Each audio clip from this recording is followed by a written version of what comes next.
Welcome to Mike Brown Barbecue. Today we're going to smoke beef dino chuck ribs on this 250-gallon offset smoker. Stay tuned. Today we're going to do beef dino ribs or beef chuck ribs, whatever you want to call them. This is all HEB had. They had the 4-bone, not the 3-bone. They're pretty meaty, so going with those today.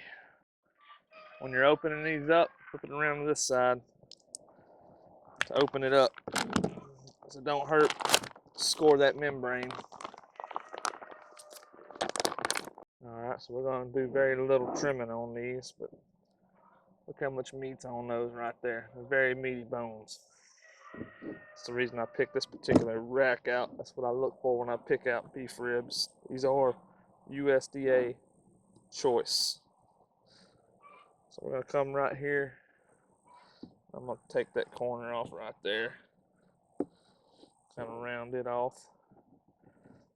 And likewise, I'm going to come to this pointy corner right here. Round it off. This corner's not bad. That corner's got a little bit of loose stuff on it. Just round it off like that.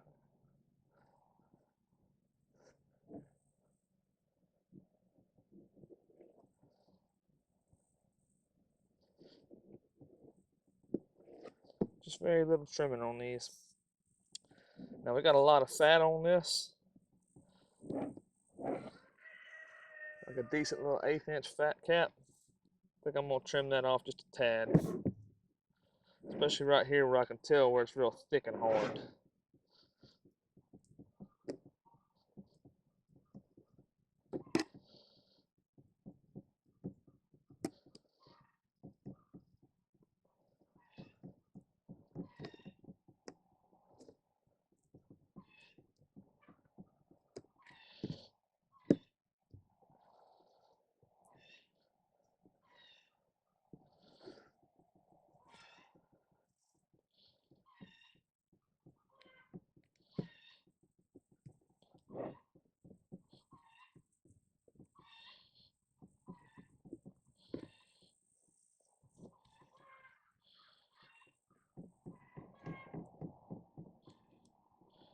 You want to think of this as treating it kind of like a brisket. You leave a little bit of fat up there, it's going to be flavor. Some people take the fat all the way off. Me, I'm not a big proponent of that. I think fat is flavor.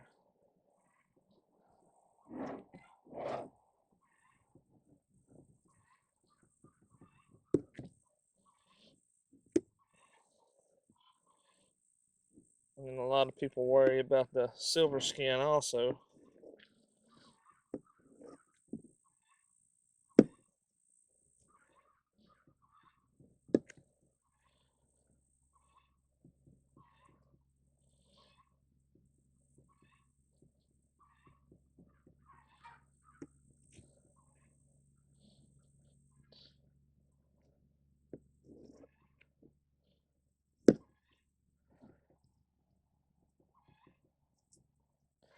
That's about all the trimming on top that I'm going to do.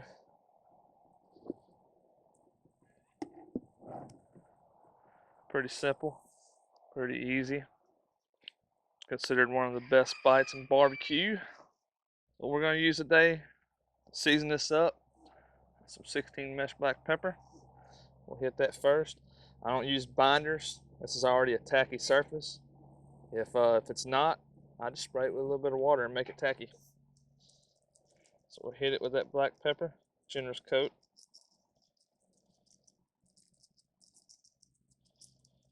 I go heavy on the black pepper. I like that.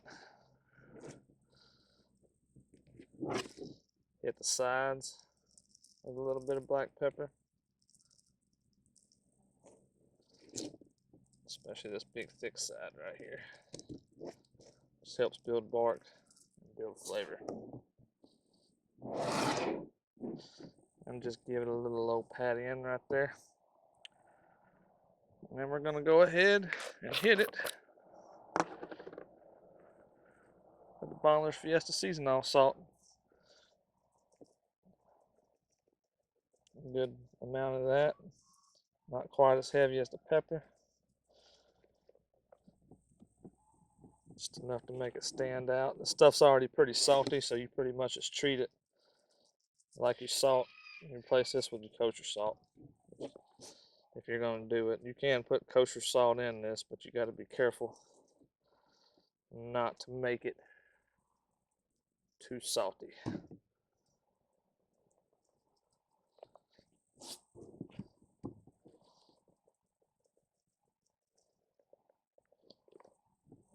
Alright, folks. That's as easy as that. That was seasoned up. We'll let it sit there and sweat out for a little bit. But while we wait on it to sweat out, let's go start us a fire. Stay. Alright, folks, the time has come. Put our beef ribs on. We got a coal bed burnt down. And you can see how that's set up, how that looks now. It looks nice. I'm going to put these right here in the middle, because I don't want to get too close to my sides because it's a hot spot and we're kind of thin on this back corner, but we're thick up here. So we'll let this for right now take the brunt of the heat coming from the firebox straight on. And then maybe later on when the bones start to pull back, I'll flip it around and rotate it, make sure it cooks evenly. But if it looks like it's all good, then I'll leave it the way it's going to be. So we're going to put this on here. We'll go put our flavor wood on, and I'm going to show y'all something that I've been doing for the last couple of cooks that I really like. It's a little bit more time consuming, but the flavor is worth it. So stay tuned, folks. What you'll notice in this video is I skipped the part where I do the coal bed. Reason being, I've recently adopted a new method because I'm getting lazier, trying to cut down on my prep time and being out in this heat in Southeast Texas. So what I've been doing, it works perfect for me, dumping a whole bag of B&B lump charcoal in my firebox. This is the 10-pound bag. Lighting it with a torch and letting it burn down till it's ash over, and I get the same results as burning 5, 6, 7 pieces of logs for a coal bed. Burning the logs down in the coal bed, no doubt, is slightly better, but this right here is worth it to me, making up for the sacrifice of being out here in this heat longer. So, whole bag of B&B lump oak hardwood charcoal in my 24-inch firebox in my 250 works good for me. If you've got a bigger firebox or a smaller firebox, use more or less. So that being said, let's start out with our flavor woods. What I'm going to go on with first is a dense piece of red oak. And what I mean by dense is it's heavy. If I had a moisture meter on me right now, I would guarantee you this would be anywhere between 25 and 30% moisture. This is going to put out the kind of flavor on this cold smoke that I want on my meat. So we're going to put this dude right back there in the back, on the very back side of the coal bed. I'm going to go on next with a dense piece of live oak. I've been cooking a lot with live oak here lately. I like the flavor of it. I'm going to keep using it. I don't like it so much using it by itself because it's dense and it's strong. When you mix it with the red oak, it puts out a very good flavor. Highly recommended. We're going to put this one right here at the front, and the reason I got to kind of slant it a little bit because of how long it is. So with this setup right here, with the logs laid directly on the coal bed right there, produces a slower burn, not as much airflow through there, so you get more of that cold smoke flavor from the slower burn of the log pulling up on your meat. This setup right here will last me about 2.5, 3 hours like this, burning anywhere from 200 to 150. I'm not in no rush on this meat. I'm in my backyard. I have all the time in the world. If I didn't have time, I'd go ahead and do my regular setup and rock and roll with 275. But we're going to bring the meat up slowly, let it get good color, good smoke flavor, and let this wood burn real slow. I'll go ahead and close my firebox door down. About 2 inches open is where I like to leave this. You got to give it a lot more airflow when you put them logs on there like that, or your coal bed will peter out. So we've got that on. I'll bring you guys in for updates, and we'll check on our meat here in about 2 hours, 2.5 hours. When we get ready to manage this fire, we'll check on it, and I'll show you what I'm looking for when I do this process right here. Again, this is a new process that I just updated, and This is a new process I just started doing. I really like doing it because I've recently been going to some of these barbecue restaurants, and their smoke flavor just stands out more, mainly because bigger pits, but also because they're doing this right here. And I like a lot of smoke flavor. Some people don't, but I do. But you don't get a dirty smoke flavor, you get a clean smoke flavor. So with that being said, I'll keep you guys in for fire management updates, and I'll bring you in for a temperature update here when this levels out, and I'll show you where the temp levels out at. Stay tuned. All right, folks, for the moment, my temp has leveled out. I'm sitting on 200. I'm not moving on my middle gauge. It's sitting on 200 on my stack gauge, just slightly above. That's how my pit burns. It burns evenly. Getting good cold smoke out of there. Smoke's not real heavy, but it's not real thin. That's the kind that you want to put on your meat for optimal flavor. And we're gonna let that roll till it can't roll no more, which will be about 2.5, 3 hours. You'll notice on my stack, I don't have a damper. I've got everything Mike Brown engineered where I don't need a stack on this. All I gotta do is work my firebox door. If that stack was like a foot taller or bigger in diameter, then I would have to have a damper on it. But that's why y'all don't see me using a damper, because I really thought about it when I was building this pit. So anyhow, that's where we're at. I'll bring you guys in for updates. Stay tuned. All right, folks, I wanted to bring you in for a fire update. We're almost 3 hours in. My tip's gone from 200 to 225, and that's because those green logs or moisture logs have been sitting there. They've dried out. They've started to catch fire, and I'll show y'all what that's looking like. Same on this gauge right here.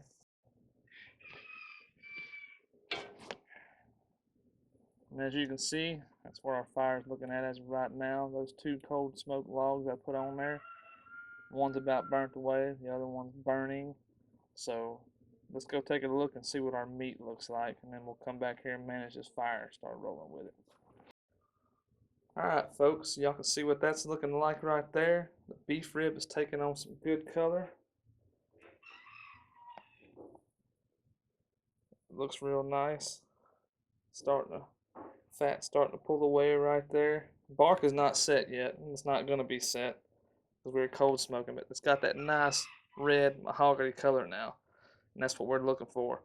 So I'll get this shut down, and we'll go back there and manage our fire and start our hot smoke. Stay tuned. Alright, folks, let's manage this fire. You can see my cold smoke log. This one's about burn up, so we'll smash it down. It'll be a part of the coal bed. This little piece is still burning right here. I'll put him right here in the middle. And the same for this one right here. Still got some life left to it, so we'll put it in the middle also.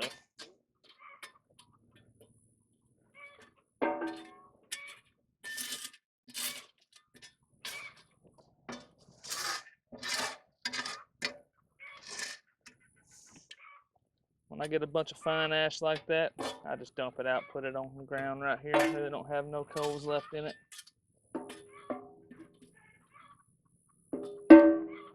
Alright, so we're gonna go on with next. Another piece of live oak vents. Put that one right there. Follow that up with a little old piece of red oak right here. And the reason my live oak's a little bit longer than my red oak is because I cut it. I didn't split the red oak. I split the live oak and cut it, and really didn't. Just eyeballed it. And vice versa, we'll go back with live oak once more. Put it right there. And then we're going to put our red oak right here. And we're going to leave everything spaced far apart and let it do its thing and come up slowly. We've been running 225, 200. Now I want to run about 265, 285, somewhere in there. So we're going to close this down to about 1 inch open and let it do its thing. Setup right here should last us about 2 hours, maybe a little bit longer, maybe a little bit less. We'll just see how it burns. Right now I've got it spaced far apart where it'll burn nice and slow. Low and slow's the game. So our cold smoke process is over with. You can cold smoke for longer if you want to. I don't want to be out here for 16 hours on a little piece of meat. So we're gonna start the official cooking process right now. I'll bring you guys back for updates. Stay tuned. All right, we just put our wood on the fire, and I'm walking over here and checking the gauge, and this is slowly gonna come up. Should level out at about 275, just shy of it on both gauges. That's why I love my smoker so much. I know what to do with it. Still got good smoke coming out to add flavor, but we're gonna be cooking at a hotter temperature. So I'll bring you guys back for more temperature updates, fire management updates, and meat updates. Stay tuned. Alright folks, so our fire is just about burnt down. We've dropped quite a bit off our target temp, about 25 degrees. Kind of my fault, but it is what it is. So let's open this up and see where our beef ribs are at.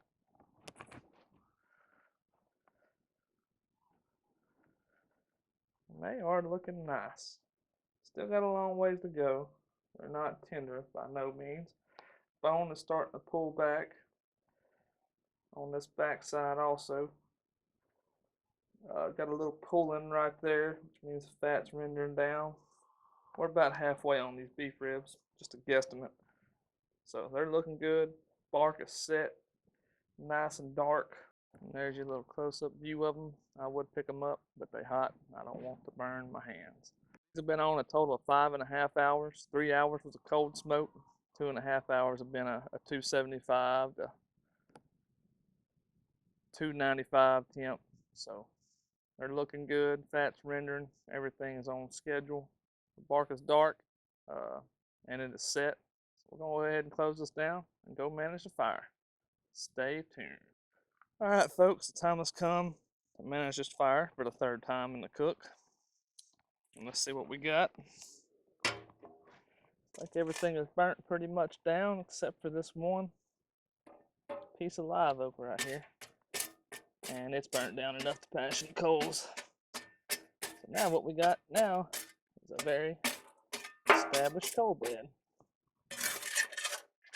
Get these loose ashes out right here at the front. I'm going to spread these coals out on my new coal bed, kind of flatten it out. Just like so. And we're going to go on with our new logs. I'm going to come in here with a piece of live oak. I'm going to keep that live oak going. We're going to put them right there, followed by another piece of red oak. I'm going to put it right over there, leave a considerable gap. Another piece of red oak. Put him back there. And then one more piece of live oak. Right here in the front. Leave everything spaced apart, and it'll all burn low and slow. Today has been one of those days where my fire management has gone perfect. I've not had to move logs, tighten, space nothing up. I've been just putting it in there the way I want it, and it's just been burning away low and slow.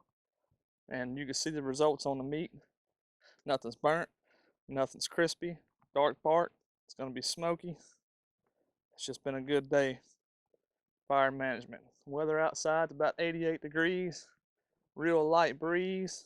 Not a lot of wind, which is good for fire management. We'll go ahead and get this closed down because it's taking off. And we'll hope to get another 2 hours out of this setup. Stay tuned. Alright folks, the time has come. Check on these beef dino ribs again. I know I gotta manage the fire here in a minute, but let's see how far we are on them. On this back side back here, we definitely got to pull back on the bones now. I don't see no need to rotate it, so I'm gonna keep it there. It is getting softer to the touch. The fat up top is rendered. But for the purpose of viewership, I try to help you guys out. The way I normally do this is I pick it up, feel it. It's starting to give between the bones, a little flexible, but it's still a little tight. So we'll check the internal tip. I would imagine this is anywhere from 170 to 180-ish on the internal temp. We're 177 right there. 183 and 175. Our bark set. We started a little tight, we are giving, but I'm going to go ahead and make the judgment call of wrapping this in butcher paper. So let me go ahead and get this set up, and I'll bring you guys right back. All right, folks, so we're back to wrap the beef ribs. That's what they're looking like. They're working real nice. Got a lot of pullback on the bones. They're about 180 internal temperature right now. Bark is set. I'm ready to wrap. First thing I'm going to do is I do this with all my beef. Add a little bit of tallow to it. Don't need a whole lot on this fatty piece of meat. And we're going to wrap it up. Very simple wrap.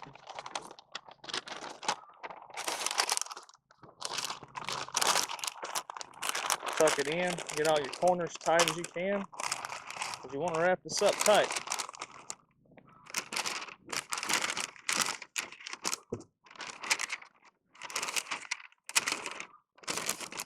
Sometimes butcher paper can be a little bit of a pain in the ass to deal with. Comes with it. Make sure everything's nice and tight.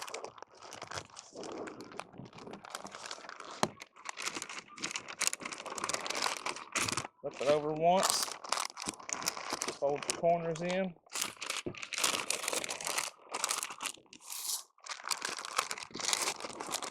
Flip it over once more. Probably didn't need that fold. Flip it over once more, just like that. Scrunch it up real tight.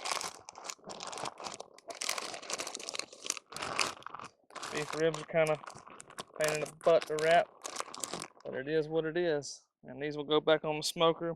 Probably take another 2 hours, but they're done. When you go to fill them for done, if you can bend them back and forth, and they give real, a whole lot, like they're almost raw, that's how you know the beef rib's done. So these are going back on the smoker. We still gotta go manage that fire. Stay tuned. All right, folks, it's time to see what our fire is looking like. It's been 2 hours. We got out of this burn time right here. We're officially 7 hours in on the cook. And we are spent. So let's make this our new coal bed. There's still a little bit of life left in this log here. So we're gonna bury him down right in the middle. What I like to do with my logs that hadn't quite burned up. Even out your little coal bed. The excess ash out of the way. Don't get it on your foot. And we'll go on with the next set. So now that everything's wrapped up, my sole purpose is just to worry about maintaining heat. I can burn the dirtiest fire I want to right now.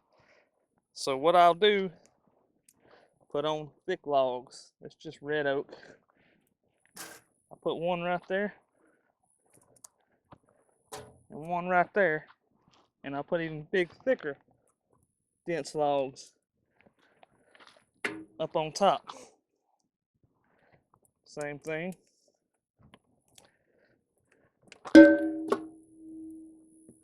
And what I'll do is I'll use my firebox door to adjust it. And like I said, I can restrict airflow however I want to keep me at about 300 degrees since I'm wrapping. I like to crank my heat up to 300 when I wrap. So everything will cook down nicely and quickly without having too much time with it being in the stall. And when you're chugging along at 275 and then you wrap it up, crank your heat up to 300, 325, you don't get that little setback in there. So we got that going our way. We'll check back on everything here in about an hour and a half, and see where we're at. All right, folks. So it's been about an hour and a half since we wrapped. I'm hoping this beef rib is done. If not, I might have to manage fire one more time. So let's see what we got.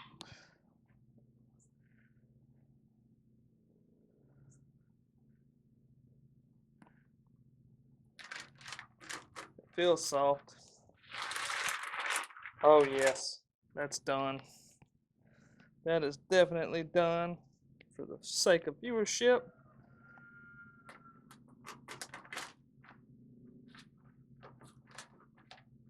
it's probing tender. And we're sitting at about 198. That is done. So what I'm going to do now is take this off the pit, wrap it up in saran wrap, and let it rest in my oven overnight at 150, and we'll slice this thing tomorrow for lunch. Stay tuned. All right, folks, it's the next day. These ribs are rested 16 hours in my oven. Put them in the warmer yesterday about 8 o'clock, and it is 10 o'clock a.m. So it's time to see what we got. I like wrapping in this saran wrap because it retains the moisture a lot better than just leaving the butcher paper in the oven.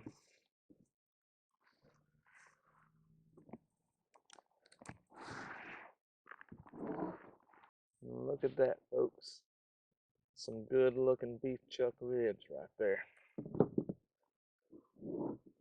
What I was telling you about beef ribs, when you know they're done, they'll flex between the bones back and forth like that, just like they would if they were raw, if that makes any sense.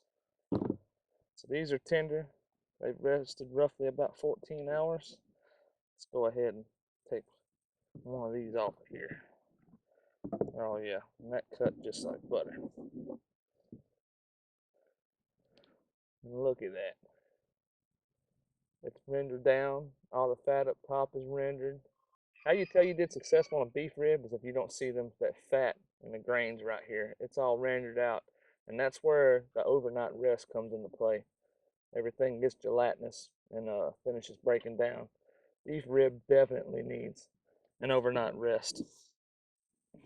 I'm going to take one more from right here. And yeah, really this is the tall tale sign if you cook your beef rib right. With that slice right there, it looks like everything's rendered out. It's nice and tender, a lot of give, and juicy, juicy, juicy. Get another good shot of that bark. And like I said, just admire that. That is good looking beef rib. So there's only one thing left to do. Let's try it out. All right, folks, it's time to try this beef rib out. And again, I'm gonna show you how good and tender that looks. These are some meaty, meaty chuck ribs. Normally chuck ribs don't have this much meat on them, but these ones here, I stumbled upon them. They were the meatiest one out there on display. I came into this wanting to do beef dino rib, which is an A123 rib, the 3-bone, because they got more meat than chuck does. But as far as taste goes, they're both exceptional. There ain't much difference in them, in my opinion. So let's go ahead and try it out. I'm gonna take a bite off of my barky end right here, because I want all that flavor. So here we go. Mm-hmm. Mm-hmm. Nice clean bite. Very good. Look how juicy that is. All right, I'm gonna take one more bite off of this side over here. Yeah. Mm-hmm. Mm. Beef rib for sure one of my favorite things to eat. The first things first, exceptional smoke flavor. That cold smoke we put this under really got it on there. That's like eating something off a 1,000-gallon pit right there. It's got so much smoke flavor. So the cold smoke theory worked out, which I know it did because I've been doing it for the past couple of months when I ain't on video. Salt level is perfect. Pepper is there. You get the red oak and live oak smoke blended into one, creates a good flavor. Fat is rendered beautifully. It's got that kind of sweet, sticky taste to it. When you render that fat down, that's why I like to leave that fat cap on the beef rib. And as you can see, I have no issues biting through that silver skin on. People say you got to remove the silver skin off the rib.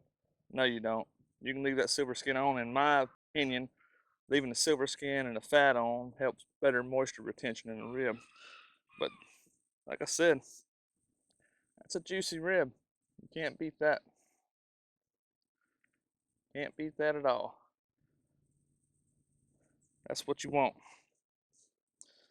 Now I will say, as far as appearance goes, the 3-bone beef dino rib probably looks better, but the taste is similar. And all in all, that's a successful cook. We'll go recap the cook. This took roughly 10 hours on this, but that included a 3-hour cold smoke. We finally pulled these right around 7ish yesterday evening. I let them cool off for about 2 hours. I didn't check no internal temps, but I knew the temp was dropping. Then at that point, I took them and wrapped them up as tight as I could with saran wrap and put them in an overnight rest in the oven. And in my opinion, that saran wrap, wrapped in that butcher paper, just helps the moisture retention out and makes it really suck that tallow back up that we add in there. But you be the judge of that. See how juicy that rib is right there? All in all, a successful smoke.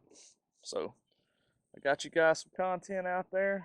I got to get busy again for the next month, and then I'll be back in October sometime to shoot some more videos. If you like this content, please like and subscribe. Let me know down in the comments what you want to cook next time. Peace out.